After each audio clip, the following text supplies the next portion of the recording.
Hello my dear students, good evening all of you.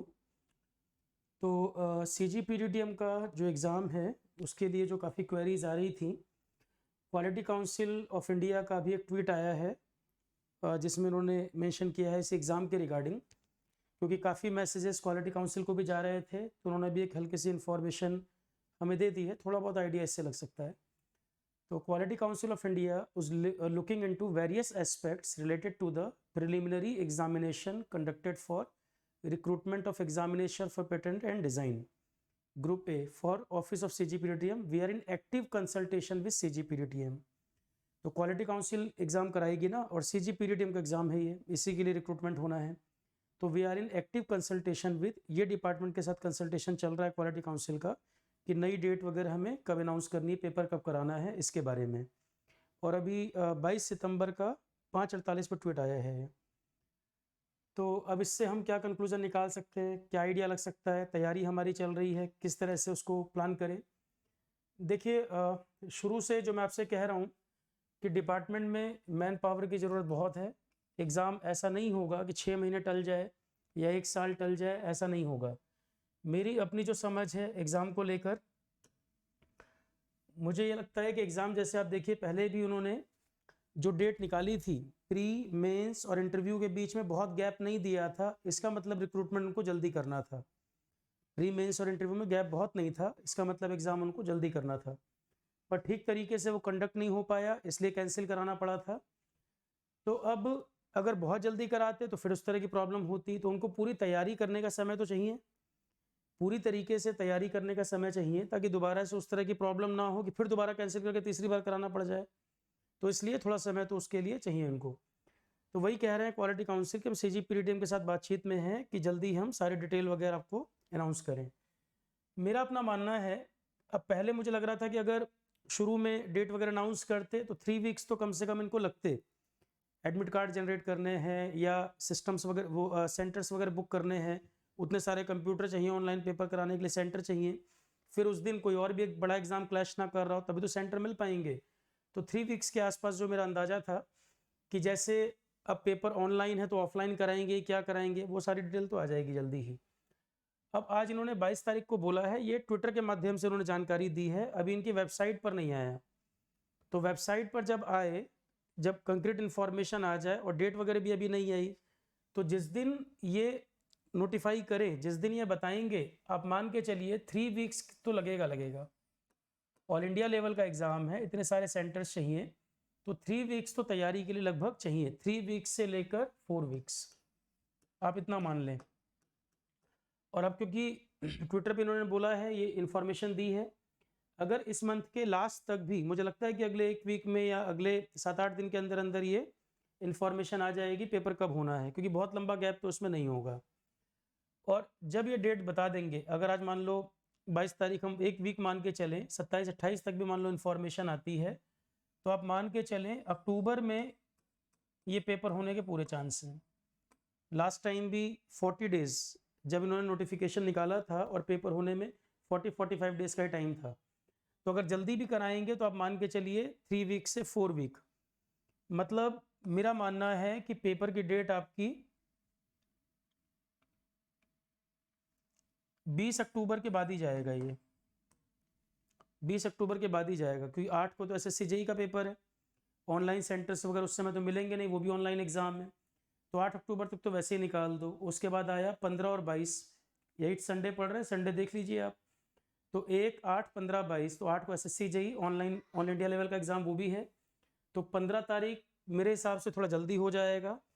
तो paper pre, मेरी अपनी समझ है कि 22 या 29 अक्टूबर तक, बहुत जल्दी अगर कराएं तो 1 आध हफ्ता और डिले कर सकते हैं भले, पर बहुत जल्दी भी कराएंगे तो ये डेट मेरे हिसाब से जा सकती है। बहुत जल्दी भी अगर ये कराएंगे तो 22 या 29 तक डेट जा सकती है, उससे पहले तो मुझे चांस कम लगते हैं। 1 आध हफ्ता और डिले हो सकता है, क्योंकि सारा कुछ मैनेज करना है, सारी प्लानिंग को लेकर 1 आध वीक और डिले हो सकता है कि क्या पता नवंबर फर्स्ट वीक चला जाए, पर इससे पहले मुझे उम्मीद नहीं है। तो अभी आपके पास 1 मंथ तो है। और मैंने जब पेपर कैंसिल हुआ तब भी मैंने बोला था, तैयारी को ब्रेक मत करिएगा, उल्टा जो कमी रह गई थी तैयारी में उनको कवर कर लो। पहली बार आपने पेपर देखा तो आपको अंदाजा लग गया था तो तैयारी को ब्रेक नहीं करना है, कंटिन्यूएशन में रखना। आप डेट का इंतजार मत करिए डेट कब आएगी, उल्टा जो टाइम मिल रहा है उसको यूटिलाइज कर लीजिए। अब जैसे कई लोगों ने कहा सर एप्टी और रीजनिंग में क्वेश्चन लेंदी थे, तो जैसा कि मैंने पहले भी कहा था, एप्टी रीजनिंग की प्रैक्टिस के लिए क्या करोगे, अब जो आरोहन पे जो बच्चे एनरोल्ड हैं, आरोहन एजुकेशन वाले प्लेटफॉर्म पे जो बच्चे एनरोल्ड हैं, 10 टेस्ट पेपर उनको दे रखे हैं, तो वो टेस्ट पेपर एक बार दोबारा सॉल्व तो करो। पेपर तो अवेलेबल है, कितनी बार भी अटेम्प्ट कर सकते हो। 10 टेस्ट पेपर अवेलेबल हैं, 150 क्वेश्चन हर टेस्ट में है, 1500 प्रैक्टिस क्वेश्चन तो यही अवेलेबल है। एक बार अटेम्प्ट किए थे तो दोबारा भी तो अटेम्प्ट करके देख लो कि कितना याद रह रही हैं चीज़ें, भूल रहे हो। तो टेस्ट पेपर आप वो लगा सकते हैं। एप्टी रीजनिंग के लिए आप सीजीएल के पुराने पेपर भी सॉल्व कर सकते हैं, सीजीएल में तो काफ़ी अच्छे क्वेश्चन बनते हैं इस पर। सीजीएल के भी पीवाईक्यू लगा सकते हो आप एप्टी रीजनिंग के लिए। इंग्लिश के लिए भी हेल्प कर देगा सीजीएल। तो इंग्लिश आरोहन पे पढ़ाया भी गया है, टेस्ट में भी दिया है, और क्वेश्चन लगाने हो सीजीएल के पुराने क्वेश्चन लगा सकते हो एप्टी रीजनिंग इंग्लिश, ठीक है। तो आरोहन की टेस्ट सीरीज अवेलेबल है, थ्योरी तो पढ़ाया ही है हमने पूरा, सीजीएल के पुराने क्वेश्चन भी देख सकते हो। अब इसके बाद बात आती है कि सर करंट थोड़ा सा अपडेट होगा, बिल्कुल होगा। तो जैसा कि मैंने आपसे कमिट किया था, 2 टॉपिक की जो बात है, आईपी इंटेलेक्चुअल प्रॉपर्टी वाले में काफ़ी क्वेश्चन कॉपी से थे जो आप लोगों ने फीडबैक दिया था कि सर आपने जो पढ़ाया था एज इट इज़ क्वेश्चन हमें मिले थे, कुछ क्वेश्चन सेक्शन से आए थे। तो मैंने जब शुरू में पढ़ाया था आईपी का टॉपिक, तो मैंने तब भी कहा था कि पेटेंट एक्ट 1970, पेटेंट एक्ट 1970 इससे क्वेश्चन पूछेगा, इंटरव्यू में ही पूछेगा और बहुत डिटेल में जाएगा। अब देखो अगर सारे क्वेश्चन आसान दे देगा तो कट ऑफ बहुत ऊपर चली जाएगी। तो पेटेंट एक्ट 1970 में कुछ क्वेश्चन मैंने पढ़ाते समय भी कहा था डिटेल में जाएगा, इसके अंदर क्या लिखे हैं, कुछ सेक्शन मैंने बताए थे, पर सेक्शन पे भी कुछ क्वेश्चन बच्चों ने कहा सर 4-5 क्वेश्चन आ गए सेक्शन पे। तो पेटेंट एक्ट 1970 एक क्लास जो मैंने कराई थी, क्वेश्चन अगर जब बताए थे तो पेटेंट एक्ट की चर्चा की थी, कुछ सेक्शन मैंने बताए थे, पर सेक्शन और भी हैं। अब वो तो पेपर आने के बाद बात है भाई, सेक्शन पे 3-4 क्वेश्चन आ गए, वो इसलिए कि मतलब सारे ही अगर आसान कर देगा तो फिर तो कट ऑफ ऊपर चली जाएगी, पॉइंट ये भी है। और मेंस में भी पूछेगा, फिर इंटरव्यू में भी पेटेंट के बारे में पूछेगा, आईपी का टॉपिक मेंस के सिलेबस में भी है, इंटरव्यू में भी है। तो पेटेंट वाला जो टॉपिक है, सेक्शन वगैरह की जो आप बात कर रहे थे, थोड़ा सा इनकी डेट की क्लैरिटी आ जाए तो ये वाला टॉपिक हम ऐड कर लेंगे। अब क्योंकि ज़्यादा पीछे हो गया टॉपिक, भूल ना जाओ ये सब, तो जो कुछ टॉपिक आप डिमांड कर रहे थे सर ऐड कर दीजिएगा, कुछ क्लास में इसकी ऐड कर दूंगा। तो आरोहन पर जो बैच है वहाँ तो अवेलेबल होगा ही, क्लासेस में यूट्यूब पे भी अवेलेबल करा दूंगा ये वाली। उसके अलावा करंट अफेयर्स का जो पार्ट है, करंट अफेयर्स आपको अगस्त तक मैंने पढ़ाया था, 20 अगस्त के आसपास तक करंट पीडीएफ वगैरह भी करंट अफेयर का दिया था। अब उसके बाद जैसे आदित्य L1 मिशन लॉन्च हुआ, नई पार्लियामेंट में अब शिफ्ट हो गए, ट्रांजिशन हो गया, तो आदित्य L1 न्यू पार्लियामेंट, अब कुछ नए टॉपिक भी जो आ गए हैं। अब मान लो पेपर अगर अक्टूबर के लास्ट में जा रहा है, पेपर अगर अक्टूबर के लास्ट में जा रहा है तो पेपर ऑनलाइन में 1 महीने पहले तक का करंट पढ़ना होता है। तो नए पेपर अगर बनेंगे तो ये करंट ऐड कर सकते हैं आपका, मैक्सिमम मान के चलें 20 सितंबर तक, या चलो सितंबर हम पूरा भी अगर कवर कर लें तो अगस्त के बाद हमें 1 मंथ का करंट, तो कोई बहुत ज़्यादा डाटा तो 1 मंथ में ऐड नहीं होगा, तो 1 क्लास 2 क्लास जो भी कवर करनी होगी करंट ऐड कर देंगे, ठीक है। एक तो डिमांड ये थी कि सर करंट कुछ आगे का टॉपिक तो मेरे दिमाग में वो ऑलरेडी है, करंट के टॉपिक हम ऐड करेंगे, यूट्यूब पे भी अवेलेबल कराऊंगा मैं इसको, या देखेंगे यूट्यूब पर लाइव क्लास ही कर लेंगे डायरेक्ट, कोई आपकी क्वेरीज वगैरह वो भी आप पूछ सकते हैं, कोई डिस्कशन करना हो। और आईपी के टॉपिक में कुछ आपकी डिमांड थी वो ऐड कर देंगे, ठीक है। डेट का ही वेट कर रहा हूँ मैं, एक बार डेट क्लियर कर दें ये। अब करंट मान लो हम शुरू कर दें और पेपर ये नवंबर में कराने लग जाएं, तो फिर करंट हमें उस समय उसके हिसाब से कवर करना होगा, इसलिए मैं करंट अभी ऐड नहीं कर रहा हूँ। तो थोड़ा सा डेट की क्लैरिटी आ जाए, लगातार 1 से 2 क्लास में ऐड हो जाएगा जो 1 महीने का डाटा होगा, और आईपी के कुछ टॉपिक ऐड करने हैं। इसके बाद एक पॉइंट और मैं आपको बताऊं, आरोहन पे जो कोर्स है CGPDTM का, उसमें तो एप्टी, इंग्लिश, आईपी, जनरल साइंस में फिजिक्स, केमिस्ट्री, बायो, इन्वायरमेंट भी मैंने प्रोवाइड किया है, उस बैच को इन्वायरमेंट भी प्रोवाइड कर रखा है मैंने। एक दो क्वेश्चन पॉलिटी या ज्योग्राफी वगैरह पूछ सकता है, या हिस्ट्री पूछ बैठे, और पूछा भी, ये मैंने पहले भी बोला है, मैं फिर रिपीट कर रहा हूँ, पिछली बार एग्जाम में ओनली 40 डेज का टाइम था, तो अगर उस टॉपिक को मैं करा भी दूं तो आप नहीं कर सकते थे, उतना ही सिलेबस करना बहुत था जितना लास्ट टाइम किया आपने। और क्वेश्चन बने थे, डिसेंट नंबर ऑफ क्वेश्चन आप इजीली सॉल्व कर पाए थे। पॉलिटी या हिस्ट्री वगैरह के एक एक दो दो क्वेश्चन ना भी कर पाते तो वहाँ दिक्कत नहीं थी। पर जैसा कि मैंने सबको बोला हुआ है, अब सबको मैंने बोला हुआ है तो एग्ज़ाम को अब टाइम मिल गया और अक्टूबर सेकेंड वीक में एसएससी जेई का पेपर भी हो रहा है, तो उसमें हिस्ट्री पॉलिटी ज्योग्राफी आता है। वो बच्चे ऑलरेडी तैयार हैं, जीएस पूरा कर चुके हैं, मैंने ही पढ़ाया हुआ। ठीक है, पॉलिटी हिस्ट्री आरोहन पे राहुल सर की क्लास अवेलेबल है, ज्योग्राफी मैंने पढ़ा रखा है, इन्वायरमेंट मैंने ऑलरेडी पढ़ा रखा है, सीजी पीरियड वालों को बोला था। अब क्योंकि एग्जाम में टाइम मिल चुका है, अगर पॉलिटी का एक दो क्वेश्चन या हिस्ट्री का एक दो क्वेश्चन या ज्योग्राफी का एक आध क्वेश्चन आए, अब आप नहीं बोल सकते कि हम नहीं कर पा रहे या टाइम कम मिला या हम कैसे कर पाएंगे। अब आपको टाइम अच्छा खासा मिल गया है। अब पेपर मान लो अगर अगले महीने एक महीने के बाद हो रहा है तो भी आपके पास अच्छा खासा टाइम है। अब ये एक्सक्यूज़ नहीं है कि हम इनके क्वेश्चन कैसे कर पाएंगे। तो मैंने क्या किया, जानबूझकर मैंने ये किया कि जो पेटेंट कोर्स वाले स्टूडेंट थे आरोहन पर, जिन्होंने भी सीजी पीडीटीएम वाला कोर्स कर रखा था, तो उस समय तो 40 डेज की तैयारी के हिसाब से मैंने कंप्लीट कराया था, पूरा कोर्स बना दिया था। ये 3 सब्जेक्ट को मैंने अब इंडिविजुअली आरोहन पे अलग अलग अवेलेबल थे, ये एसएससी जेई के बैच कोर्स में थे, तीनों को मर्ज करके मैंने कॉम्बो कोर्स बना दिया है।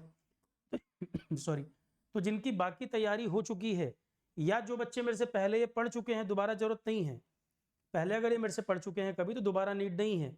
या मैंने इनके नोट्स भी दे रखे हैं, आरोहन एजुकेशन वेबसाइट ऐप पर जाएंगे तो ऐप पर नोट्स सारे ओपन हैं, आप चाहें तो नोट्स कोई भी निकाल लें, पीडीएफ वगैरह के कहीं कोई चार्ज नहीं। आरोहन एजुकेशन ऐप पर जाएंगे, पीडीएफ सारी ओपन है, किसी भी फोल्डर में जाके पीडीएफ आप एक्सेस कर सकते हैं।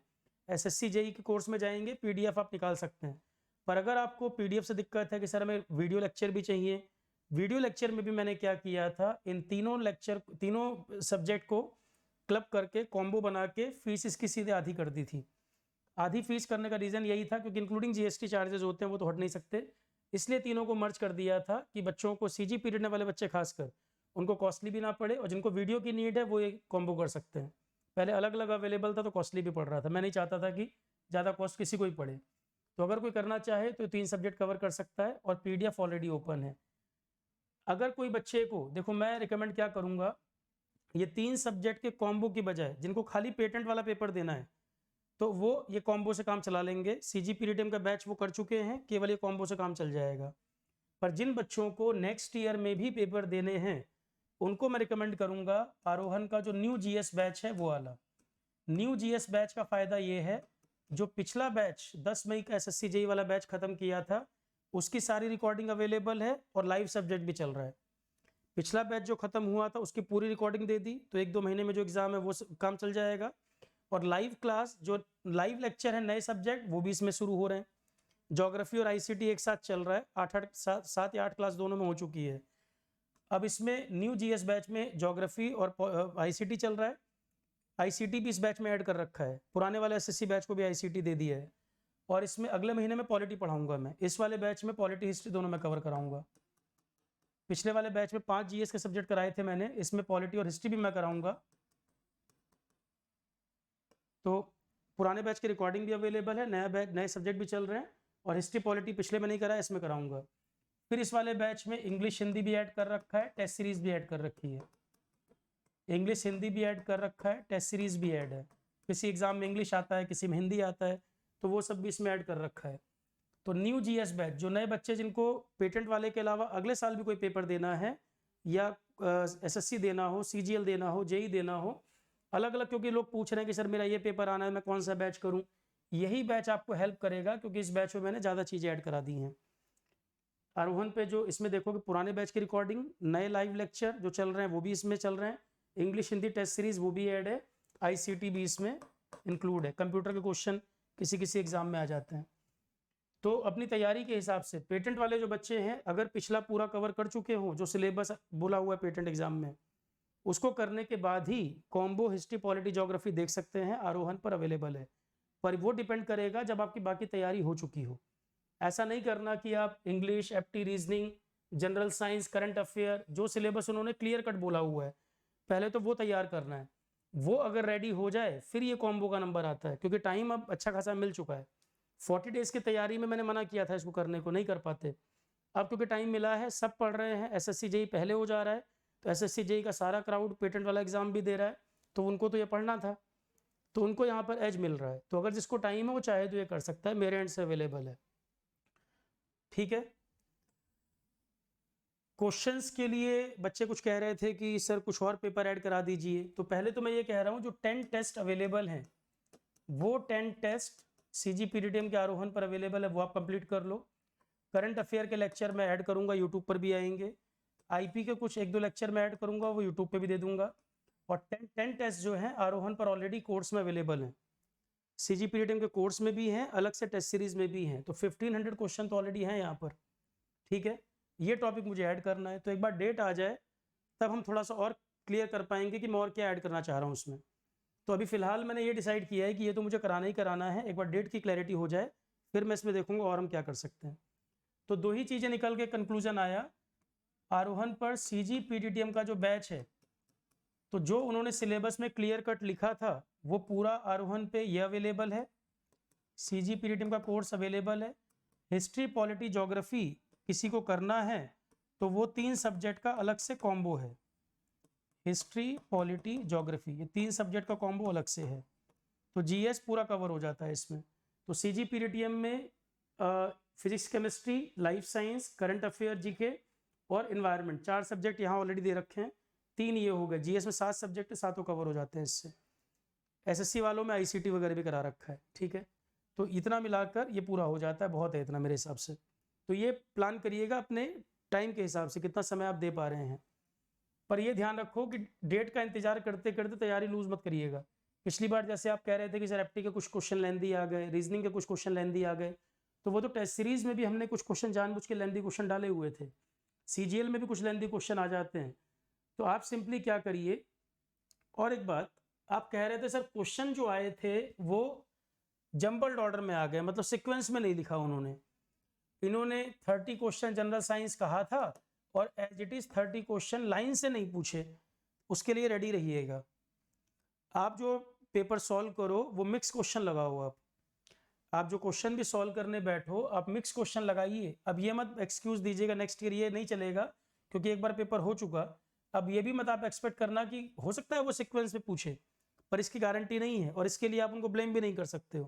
क्वेश्चन बीच बीच में मिक्स हो सकते हैं, क्या पता उनका लॉजिक ये हो कि कट ऑफ कम रखें या बच्चे को सीक्वेंस में एक माइंडसेट फिक्स ना होने पाए। तो जनरल साइंस है या करंट अफेयर है, अब ये मत उम्मीद करिएगा 30 क्वेश्चन लाइन से होंगे, उसकी प्रैक्टिस अभी से करनी होगी। ठीक है, तो जो वीकनेस रह गई थी, जो सब्जेक्ट कमजोर रह गए थे, सबसे पहला काम है उनको तैयार करो। 3 पार्ट में तैयारी है। सबसे पहले पिछले वाला जो सिलेबस, जो उन्होंने सिलेबस दिया था, एग्जैक्ट सिलेबस के हिसाब से जो मैंने पढ़ाया था उसमें क्या चीज़ें रह गई तो कौन सी चीज़ें एरिया वीक रह गए थे जो आप नहीं कर पाए थे, उनको कंप्लीट करो पहले। उनको कंप्लीट करने के बाद उनके क्वेश्चंस रेडी करो। टेस्ट सीरीज मैंने बताया है CGL के क्वेश्चन भी लगा सकते हैं। दूसरा पार्ट है उन एरिया के क्वेश्चंस, तो जो हमने पहले पढ़ाया था उतने सब्जेक्ट्स, उनके क्वेश्चन प्रैक्टिस वो कंप्लीट हो गया। उसके बाद अगर वो कोई इतना तैयार कर चुका है तो उसके बाद उसको करना है हिस्ट्री, पॉलिटी, ज्योग्राफी। मैं सीक्वेंस बता रहा हूँ किसको क्या करना है। तो अपनी तैयारी को पहले इवैल्यूएट करिए बैठकर आज, और अब डिले बिल्कुल नहीं करिएगा। थोड़ा सा रिलैक्स मोड में चले भी गए हो तो दोबारा उठकर तैयारी शुरू करिए, ऑलरेडी हिंट दे दिया है इन्होंने। तो सबसे पहले पुराना जो सब्जेक्ट कराए थे आरोहण पर कराया, टेस्ट सीरीज कराई, CGL के क्वेश्चन लगा सकते हो, उतना सिलेबस और उतने क्वेश्चन, वो आपका 90% एरिया कंप्लीट कर दे रहा है। उतने से आपका 90% एरिया कंप्लीट हो रहा है ना। ये मत करने लगना, ध्यान दो, ऐसा मत करने लगना कि सर पिछला बैच में हमने 4 GS कर लिए, अब FT रीजनिंग छोड़ के पहले ये पढ़ने बैठूंगा। नहीं, मना कर रहा हूं मैं। उसमें आपका सिलेबस क्या लिखा है, उसमें लिखा है reasoning, FT, IP, English, general science में फिजिक्स, केमिस्ट्री, बायो और करंट अफेयर्स। तो जो मैंने एरिया कराए थे, जैसे मैंने IP पढ़ाया था, कंफर्टेबल थे बच्चे इसमें। 15 में से मैं कहता हूँ, मान लो बच्चे कह रहे थे कि 15 क्वेश्चन भी पूरे नहीं आए थे, मान लो 12 ही आए या 10 ही आए, तो हर कोई कह रहा है सर 6-7 क्वेश्चन तो सीधे हमें कॉपी से मिले थे, और अगर हम रिवीजन करते एक आध मेमोरी बेस थे तो 8-9 तक हो गए, 3-4 क्वेश्चन नहीं बने। तो मैंने पहले ही बोला 100% नहीं बनेगा, जरूरत भी नहीं है, 3-4 क्वेश्चन नहीं बने मान लो। जनरल साइंस में हर बच्चा कंफर्टेबल था, सर जनरल साइंस तो हमसे काफ़ी बना, खासकर लाइफ साइंस वगैरह बच्चों ने पूरा उड़ाया। करंट अफेयर में भी दिक्कत नहीं थी। करंट अफेयर में फिर कह रहा हूँ, मान लो 20 क्वेश्चन आए, 4-5 नहीं बनेंगे, 15 तक बनेंगे। 30 क्वेश्चन आए तो 20-22 बना पाओगे, 7-8 नहीं बना पाओगे, पहले ही बोल रहा हूँ मैं। आईपी अगर 15 आएगा, मैं लिख भी दे रहा हूँ, फिर लास्ट में दिक्कत ना रहे। आईपी अगर 15 क्वेश्चन आएगा, आपकी क्लास से आपको 11 मिलेंगे। जनरल साइंस इनके हिसाब से 30 क्वेश्चन अगर आए, जनरल साइंस में आप 22 से 23 क्वेश्चन बना लोगे, जो मैंने कवरेज कराया है। करंट अफेयर अगर 30 क्वेश्चन पूछता है, करंट अफेयर में आप बना पाएंगे 20 से 22, और ये बहुत डिसेंट स्कोर है। औरों से कंपेयर करोगे बहुत अच्छा स्कोर अगर इतना बन रहा है ये, और इतना आपको क्लास से मिलेगा। पर पॉइंट वही है, पढ़ाया सबको सर ने बराबर है। कोई कह रहा है मैं करंट अफेयर में 24-25 मार आया, कोई कह रहा है मुझे दिक्कत थी। तो पढ़ाया तो टीचर ने बराबर ही है, नोट सबको बराबर दिए हैं, क्लास बराबर है। तो पॉइंट तो यही है कि कॉपी पढ़ी भी है, कॉपी पढ़ तो लो। अभी एक एनडीए सीडीएस का पेपर हुआ है इस साल का, जो मैंने करंट अफेयर पढ़ाया है, आप दोनों पेपर उठा के देखिएगा, सीधे सीधे क्वेश्चन आए कि नहीं। इन्वायरमेंट वगैरह जो मैं पढ़ाता हूँ, सीधे क्वेश्चन, बिल्कुल डायरेक्ट क्वेश्चन। और इन्वायरमेंट मैंने इतनी बार कहा है कि इन्वायरमेंट जो मैंने पढ़ाया हुआ है वो सिविल सर्विसेज प्रीलिम्स के लिए भी काम आएगा। जो पेपर हो रहा हो, अब इन्वायरमेंट इतना कंप्लीट मैनर में कराया है। अभी राजस्थान का कोई पेपर होना है, आप देखना जब पेपर होगा इन्वायरमेंट को मैच करना कितने क्वेश्चन आए हैं। पर पॉइंट वही है कि टीचर पढ़ा रहा है, आप कंप्लीट तो करो, पेपर तो आप ही को देना है। पढ़ोगे नहीं टीचर क्या कर लेगा, रिवाइज ही नहीं करोगे तो क्या करेंगे। कॉपी में बाद में आके देखोगे क्वेश्चन लिखा मिलेगा, ठीक है। तो ये बहुत स्कोर है। तो पॉइंट ये है कि जब इतने अलग अलग एरिया हैं तो हम जीएस पर ही पूरा दिमाग क्यों लगाएंगे, हम पहले हिस्ट्री पॉलिटी ज्योग्राफी क्यों पढ़ेंगे। पहले हम देखेंगे इनमें से हमारा कौन सा एरिया कमजोर रह गया, उसको कंप्लीट करना, जो पोर्शन रह गया हो, जो हम भूल रहे हैं उसको रिवाइज करना। 90% पेपर तो आपका यही कवर कर देगा ना, 90% पेपर तो यही कवर करेगा। और फिर मैं मान के चलता हूं कि जो जीएस में 3-4 क्वेश्चन पॉलिटी, 1-2 हिस्ट्री, 1-2 ज्योग्राफी, मैं मान लेता हूं कि इस तरह के 7 क्वेश्चन आ गए, मान लो हिस्ट्री पॉलिटी ज्योग्राफी इस तरह के मिला के 7 क्वेश्चन आ गए, तो 90% एरिया तैयार है। उसके बाद ही तो हम इन 7 क्वेश्चन के पीछे भागेंगे। हिस्ट्री पॉलिटी ज्योग्राफी का नंबर इसके बाद ही आता है। तो किसी का ये पूरा तैयार हो गया हो, रिवीजन हो गई हो, क्वेश्चन अच्छी तरीके से हो गए हो, क्योंकि बहुत बच्चे एसएससी जेईई देने जा रहे हैं, तो काफ़ी तैयारी जीएस यूएस में उनकी है। तो जो पेटेंट वाले बच्चे भी हैं, जिनका एक बार ये सब एरिया कवर हो गए हों, क्वेश्चन अच्छे प्रैक्टिस हो गए हों, तब वो इन सब्जेक्ट के पीछे एफर्ट कर सकते हैं, क्योंकि ये अल्टीमेटली पढ़ने तो पड़ेंगे ही। जिनको और भी एग्जाम देने हैं उनमें काम आ जाएगा। अब मान लो किसी को एसएससी जेईई नहीं देना, खाली पेटेंट वाला पेपर देना है, तो वो इसको लास्ट में रख सकता है, कोई प्रॉब्लम नहीं है, ठीक है। तो ये बैठ के प्लानिंग आज कर लीजिए, पहले इनको आप लैग नहीं कर सकते, ये पूरा अच्छी तरीके से तैयार करो। ये जब तैयार हो जाए उसके बाद इसका नंबर आता है, ठीक है। और अभी जैसे चल रहा है कि सर अभी 1-2 फॉर्म बच्चे खुद ही मैसेज कर रहे हैं, सर ये एग्जाम आने वाला है, वो आने वाला है। अभी कोई राजस्थान का पेपर आया, उसमें इन्वायरमेंट बहुत पूछेगा, तो इन्वायरमेंट जो मैंने करा रखा है बहुत करा रखा है। और अगर साथ में कोई किताब थी, मैंने एक बुक भी रिकमेंड साथ में कर रखी है, इन्वायरमेंट में देखोगे बता रखा है, ठीक है। इन्वायरमेंट जो मैंने पढ़ाया था उस बैच का ही, जो मैंने लेटेस्ट पढ़ाया था इन्वायरमेंट, एक बच्चे ने बड़ी अच्छी कॉपी उसके नोट्स बनाए हैं, मैंने शेयर भी कर दिए आप लोगों को। जो मई जून में इन्वायरमेंट पढ़ाया था मैंने, यूट्यूब पे देखोगे, इस चैनल में प्लेलिस्ट में भी अवेलेबल इन्वायरमेंट, यूट्यूब में इस चैनल में प्लेलिस्ट में भी है। तो वो जो मैंने पढ़ाया था, एक स्टूडेंट ने बहुत अच्छे नोट्स भी उसके बनाए हुए हैं, जो मैंने आपको शेयर भी कर दिए हैं, ठीक है। अब किसी की कोई प्रॉब्लम रह गई हो कि कोई और डिमांड पूरी नहीं हो पाई हो, तो आप इसमें कमेंट में लिख दीजिएगा, चेक कर लूँगा मैं। फिलहाल CGPTTM के लिए जो है वो तैयारी अपनी कंटिन्यू रखिए, जो एरिया वीक है उनको ठीक कर लीजिए आप, ठीक है। मुझे जो चीज़ें ऐड करानी है आईपी में और करंट अफेयर में, वो मैंने आपको ऑलरेडी कह दिया, मैं ऐड करा दूंगा उसको, यूट्यूब पे भी मिल जाएगा वो। सिर्फ किसी को आईपी के 1-2 टॉपिक ऐड करने हो या करंट ओनली ऐड करना हो, आरोहन पे कोर्स की जरूरत नहीं है। आरोहन पर सिर्फ आईपी एक आध टॉपिक ऐड करना है, ओनली करंट 1-2 लेक्चर ऐड करने से काम चल जाएगा, तो पूरे कोर्स की जरूरत नहीं है। हाँ, कोई कंफर्टेबल नहीं है, जिसको जनरल साइंस भी पूरा पढ़ना है, करंट भी पूरा करना है, वो CGPTTM वाला कोर्स आरोहन पर कर सकता है, ठीक है। पर जिसकी तैयारी ठीक है, ओनली आईपी करंट ऐड करना है, सिर्फ उतने के लिए बैच की जरूरत नहीं है, वो मैं यूट्यूब पर ऑलरेडी अवेलेबल करा दूंगा आपको। एक बार डेट की क्लैरिटी आ जाए फिर मैं शुरू करूंगा, ठीक है। Okay students, thank you all of you, all the best, thank you. और अभी जो न्यू जीएस बैच चल रहा है उसमें ज्योग्राफी और आईसीटी चल रहा है। इस महीने में या अक्टूबर 2-4 तारीख तक खत्म करके अगला टॉपिक जो मैं उसमें शुरू करूंगा पॉलिटी और हिस्ट्री।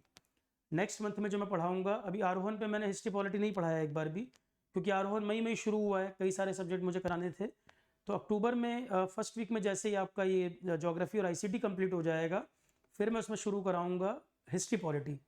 आरोहण पर पहले वाले इंस्टीट्यूट में तो कई बार पढ़ाया हुआ था, इस वाले पे अब मैं उसको शुरू करूँगा क्योंकि वो मैंने अभी कराया नहीं था, बच्चों की डिमांड बहुत थी।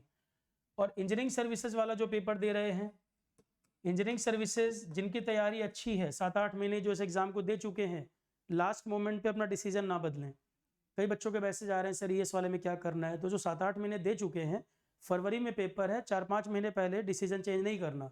अच्छी तैयारी है तो पेपर बिल्कुल दो। और ईएस का जो बैच आरोहण पर चल रहा है, 8 सब्जेक्ट है आईसीटी। मटेरियल साइंस देखो पूरा करा दिया है। कैसर हफीज सर का मटेरियल साइंस चल रहा था, उसमें ईसी इलेक्ट्रिकल का पार्ट भी, मैकेनिकल का पार्ट भी। जो मटेरियल साइंस जीएस में है आपका, जनरल स्टडीज में ईएस के पेपर में है, वो कंप्लीट हो गया है। आईसीटी चल रहा है, इसके भी 7-8 लेक्चर हो चुके हैं। आईसीटी के बाद इंजीनियरिंग सर्विसेज वालों का केवल बचेगा प्रोजेक्ट मैनेजमेंट, स्टैंडर्ड क्वालिटी और design drawing safety. Haider sir ने पढ़ाया था, उसमें केवल सेफ्टी का पार्ट रह रहा है, वो मैं कवर कर दूंगा। जो एक पार्ट आपका रह रहा है मैं कवर कर दूंगा। तो 2 ही सब्जेक्ट मेनली रह रहे हैं, प्रोजेक्ट मैनेजमेंट, स्टैंडर्ड क्वालिटी। और सेफ्टी एक छोटा सा टॉपिक है, एक सब्जेक्ट का पार्ट है, वो इतना कराना है। करंट अफेयर ईएस वाले भी पढ़ चुके हैं, इनके लेक्चर अपडेट होंगे दिसंबर में। करंट अफेयर क्योंकि इनके एग्जाम में फरवरी में पेपर है, दिसंबर तक का पूछेगा। तो ईएस के बैच में करंट अफेयर में जब ऐड करूंगा दिसंबर में, तो वो इसमें पढ़ना है, वो ऐड कर देंगे। और एक बात, आरोहण पर जो बैच कंप्लीट भी हो चुके हैं, उन बच्चों को मैं दोबारा नहीं बोल रहा हूँ कोर्स के लिए, मैं खुद मना कर रहा हूँ। अब जैसे आरोहण पर कोई बच्चा पूरा कोर्स कंप्लीट कर चुका है, मान लो 10th मई का एसएससी वाला बैच पूरा कर चुका, अब वो करंट अफेयर के लिए बेचारा फिर सोचेगा कि मैं कोई बैच एनरोल करूँ, जरूरत नहीं है। जब मैं करंट अफेयर आगे कराऊंगा तो जो बैच कंप्लीट भी हो चुके हैं वो लेक्चर उनमें भी ऐड कर देंगे, आपको उसके लिए दोबारा कोई फीस और दोबारा एनरोलमेंट की जरूरत नहीं पड़ेगी। जब मैं करंट अफेयर ऐड कराऊंगा ही, आगे किसी बैच में कराऊंगा, तो जो कंप्लीट कर चुका हूं मैं, जैसे स्टेट पीसीएस का बैच है, बीपीएससी यूपी पीसीएस वाला, वो हमने 27 मई को बैच शुरू किया था। ये एसएससी वाला जो हमारा बैच है, तो जो हमने बैच कंप्लीट, सीजी पीरियडियम का बैच हो, चाहे सीजी पीरियडियम का बैच, अब आप कहोगे सर पेपर तो सीजी पीरियडियम का जल्दी हो जाएगा, और बैच कंप्लीट हुआ तो करंट अफेयर तो उसमें ऐड होना है, तो करंट ऐड होता जाएगा, आप उसकी चिंता ना करें। जो करंट वगैरह के लेक्चर होंगे उनके लिए दोबारा बैच की जरूरत नहीं पड़ेगी, मैं इसमें लेक्चर ऐड कर दूंगा, जो बैच कंप्लीट हो गए उनमें भी, और जो लाइव चलेगा वो तो चलेगा ही चलेगा। ठीक, तो ये हो गई ईएससी की बात भी। ठीक है, चलो student, thank you all of you.